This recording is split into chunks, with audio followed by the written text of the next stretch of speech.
Good afternoon, everyone. Welcome to episode number 5 of the Sayreville Police Department's Community First podcast, where we discuss everything Sayreville, everything. With me again, a very special guest, our intrepid business administrator, Glenn Skarzynski, is here, along with Dave Leitner, who is in charge of our water and sewer department. I actually ran into Glenn this morning at the Bomber Beyond Cafe. He was getting his black coffee. Very hard to resist the crumb cake, but being a fellow of ample proportion, we'll stick to the black coffee. But shameless plug for the Bomber Cafe. If you haven't stopped there yet, great morning stop on your way downtown. Yes, it is. I love it there. And I'm very glad to have you back. We discussed talking about more things Sayreville, and Glenn said, you know what, I know a guy. I know a guy who has a really important job, has a great Sayreville story. So welcome, Dave Leitner. Thank you. Peeling back the layers one by one of each department. And so it begins. Here we go. Dave is the great and powerful Oz behind your clean drinking water. So what a lot of people might not know about Dave is that he started in the borough in 1990 as a part-time employee in the water department. It was told to me that he was down in the holes with shovels, and now he is running the entire thing. All the way to the top. Just a couple of years to get there. But. Yeah, a few.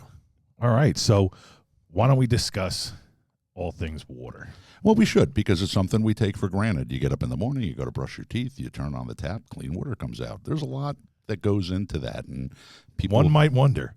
How does that happen? How does it's no longer schlepping with jugs to go to Crossman Spring for that spring water. We provide it right in your home now at the tap. There you go. And thanks to Dave. So, where do we start? Where do we start? We know that Dave started in 1990. He's now here. We have an infrastructure that's state-of-the-art and second to none anywhere. We have a water department that feeds water to the entire town. A lot of towns don't even have that service. They have to purchase their water. So where do we start this discussion, Glenn? Well, Dave, how about people? People run everything, as we like to point out here, and Dave's got a... Correct. And we have a dedicated staff of 35.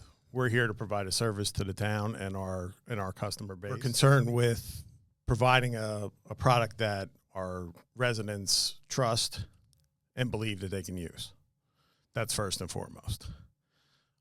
Our water supply derives from our Dew Hernal water system out in Old Bridge. That's a pretty big operation out there, right? It is. It's approximately 1,100 acres and encompasses Old Bridge, Spotswood, Monroe, and some of East Brunswick. Wow. All our water is delivered there from 2 aquifers, pumped to our plant on Bordentown Avenue.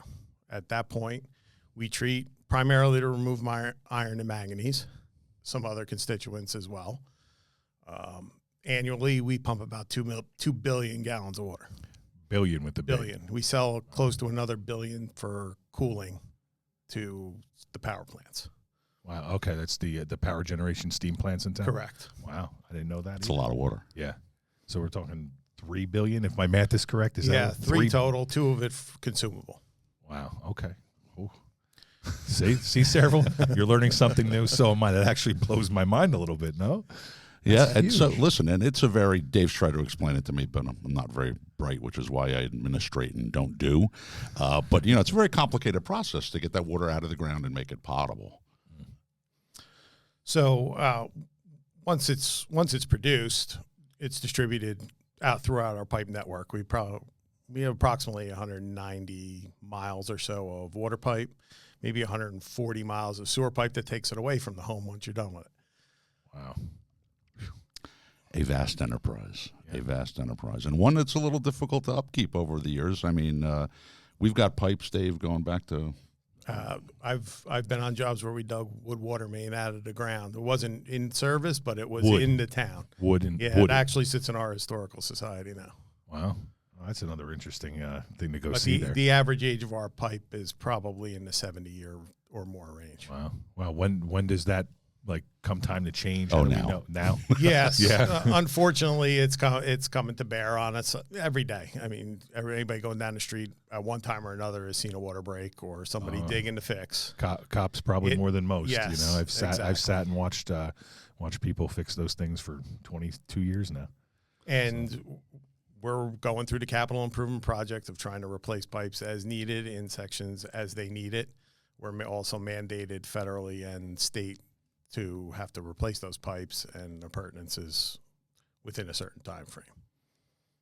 It's expensive. It involves a lot of engineering, a lot of planning, because it's not just, as illustrated by the age of some of our pipes, it's not a one-year fix. I mean, these things have to last probably longer than most people listening to this podcast will be on this side of the grass. You hate to say that, but 70, 100-year plan to keep this stuff. So it's a generational problem, and you got to stay up with it as best you can. Yeah. You can certainly inherit problems that weren't addressed adequately in the past, right? Indeed, you can. Wow. So you said, 35 employees? 35 total. And they work around the clock? Around the clock, 365. Production of water happens every day, all day. After hours, after normal business hours, weekends, holidays, we always have a crew on standby to answer and address any emergencies. Naturally, they contact your department. Yeah, we tend to find the water coming out of the ground first. Yes, we get those exactly. calls first, yeah. And then we get out there and do what we do. And look, I mean, police have the police academy. Water is its own specialty. There's multi-layers of permitting and training to get to where Dave is and his top-tier supervisors and everything, because it's a constant monitoring process, and they have to be able to immediately respond if there's a spike in pressure or the chemical mix isn't right. All of that has ramifications. You don't want to mistreat a billion gallons of water that, sorry, everybody, you have to boil the water because we had a bad day at the water plant. Not an option. So there's a lot of training and a lot of ongoing continuing education to keep that level of licensure up. And, we're overseen by probably no less than probably a half a dozen agencies, federal and state. Yes. So, wow. While you're on the point of boil, I know it's a bad word for a lot of people when they hear they have to boil their water. Yeah. What I want people to know, most importantly, is that that's issued for your safety.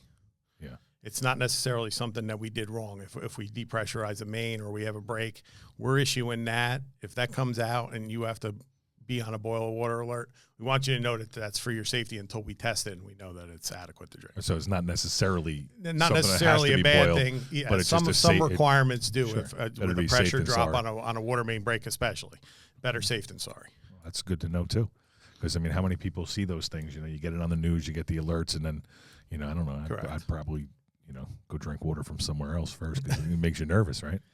It does.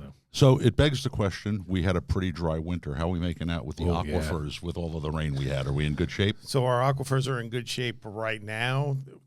I haven't heard anything on the state level that we're going to have a problem.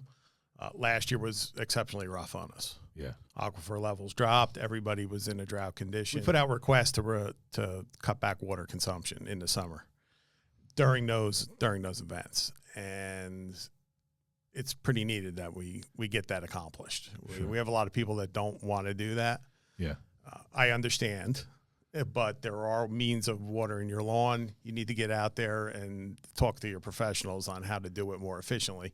It'll save me, my department, the town, and your checkbook in the long run. It's like that's something that happens. You pay attention to your lawn, right? And then you're just watching it go browner and browner and browner. And you start praying for rain and waiting for somebody to come and say, okay, you can use your sprinklers again. And I get it. I like my green lawn as well. But there's more efficient ways to use it. And Sure. especially when you're concerned on a hot summer like that, your bills start climbing. Yeah. If you pay attention to how it's done and talk to a lawn professional or somebody that's on that side of the spectrum, they can give you some good advice on how you should water less times per week with less water and still accomplish the same thing. And you know what, Dave, you touched on cost, and I just want to take the opportunity to point out that in terms of water rates, Sayreville's a pretty good deal. If you look at some other municipalities in the state and in the county, they pay an exceptionally higher rate for their water than you do in Sayreville here. So that's something we're very proud of. We've been able to maintain a very reasonable rate for water that you might not experience in other municipalities. How do we pull that off? How does that happen? Dave does magic. Dave's a magician. Well, no magician, but we try to be efficient. We look at our processes to see where we can streamline them. We do operate on a shoestring crew. It is what it is. We're running all day. Yeah, and it helps. It helps keep our costs down. And the governing body here has planned in advance for improvements that help us do that. No, but listen, we've got a very good relationship with the governing body. They just want to make sure that all the systems are running well, and this is one of the primary systems. I mean, water is super important. Sure. I mean, what are we, 98% water? The argument The human body? The argument can be made I may be 60% crumb cake from the Beyond Bombers Cafe, another shameless plug.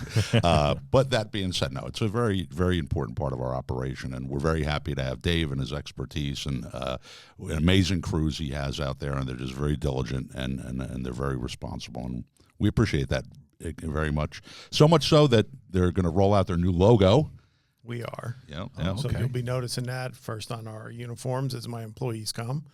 Oh, that's cool. Don't forget, if they come to your door, you have any questions, ask for their ID, call our office.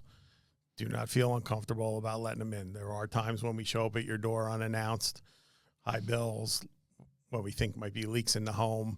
We're doing that as a service so that we can help you avoid that. It's not always scheduled. Sometimes we don't have your full contact information, so we show up. I mean, it's really good to know. We're dealing with a lot of those scam things all the time. Everybody will have ID. Everybody will be in uniform at all times. If there's any question, call our office. Tell us who's there. We'll tell you if it's them. That's the one thing about the police department, right? We're very service oriented. We're part of being, a community police department like we are. Those are the calls we encourage that. We're never going to discourage that. We'll send an officer out to check things. We'll confirm with you guys. We communicate all the time. We'll know if you're going out to an area and been doing things. So if anybody calls, we have an answer for them right away. Correct. So, that's where it's really good to be in a town like this and, to live in a place like this. So. I think I have one more water-centric topic we should just maybe touch on, which is the lead lines. Yes. So we're currently under mandate from the EPA and the New Jersey Department of Environmental Protection within a 10-year time frame, which we are 3 into as we speak, to replace lead, galvanized, and lead appurtenances in all the service lines in town. Okay. We have approximately 7,000 customers of our 14,000 that we don't know what their service materials are. Oh. We've been mailing them out diligently for 6 to 8 months. Our response has been less than 20% from our mailings. So if you're listening to this and you got a letter that for us to request to come check your service and identify it, please give us a call. Yeah, I mean, the sense is you want that lead line out, right? Correct. So this is not something to be hiding or something Correct. to be It's afraid something of. that's mandated. Something you should be looking we for have and to hoping. Do it Absolutely. At this point and stage in the game, that when the time comes to do the replacement program, right now we're in identification, so we know what we're looking at cost-wise. Wow. Maybe we should open with that. I mean, I think that's really important for people to know. If you're getting these letters, man, you want that out of your house. Yeah. So, do the work. Soon we're, in certain areas where we're going to have roadway projects and stuff like that coming up, we're going to start knocking on doors for everybody we don't have. Okay. All hours of the day, trying to get people early in the morning, maybe in the evenings, whatever it is. It's all about cost of replacement and what it's going to cost the town to do that, because they've decided that this is not going to be at the customer cost. So any replacement will be on the water department itself. Oh, okay. So good news for the customer, but work with us. Give us an email, give us a good phone number. Help us help you. Correct. Right. Contact Dave and his people, and we'll get things taken care of at no cost to you. That's always a good thing to hear. Right. All right, one last shameless plug. What do you got? Well, listen, you've got the big event tomorrow, the Sayreville Police 100th Anniversary Memorial Service, which is going to be great. I'm so looking forward to that. And my last shameless plug for community groups for this episode will be for our veterans. Okay. I'm going to try to do this now when we meet, because there's so many awesome civic and fraternal organizations. Chief among them, our VFW and our American Legion, served our country overseas. I know there's a lot of young veterans out there, one of which is sitting across the room, our producer over here. And we're encouraging you to grab your DD-214 and engage with our veterans organizations and come out and be a part of that community. It's camaraderie. They do a lot for veterans in terms of services, and can't encourage you enough to reach out and hook up with them. So my father's a VFW member, Silver Star winner. Indeed, and I grew up in the post homes and in Wildwood and helped with the poppy parades. I was going to mention his Silver Star, but I didn't wind up. Yeah, he's not going to be happy that I mentioned. I didn't want a donut on my front lawn by this maniacal guy on a motorcycle, so I try not to do that. Yeah, but no, he's not going to be happy. I don't know if he'll be watching this deep into the video, but hopefully not. Sorry, Dad. But I grew up around the VFW. I love that place, and I really would encourage veterans to join. These younger generation of guys, because it's an amazing place. It's important to keep it going. Yep, I agree. So with that, thank you for coming again, Glenn. Thanks for having me. Thanks for coming. The senior man in the room, borough employee since 1990. Good for you. You look younger than I do, but you've been working here a pretty long time. Saraville, just to remind you to get those letters filled out, any information to Dave about your lead lines, it's free. Get your house all set up. And, thank you for watching. And just remember, you're the reason why this town is so special. Thanks for watching.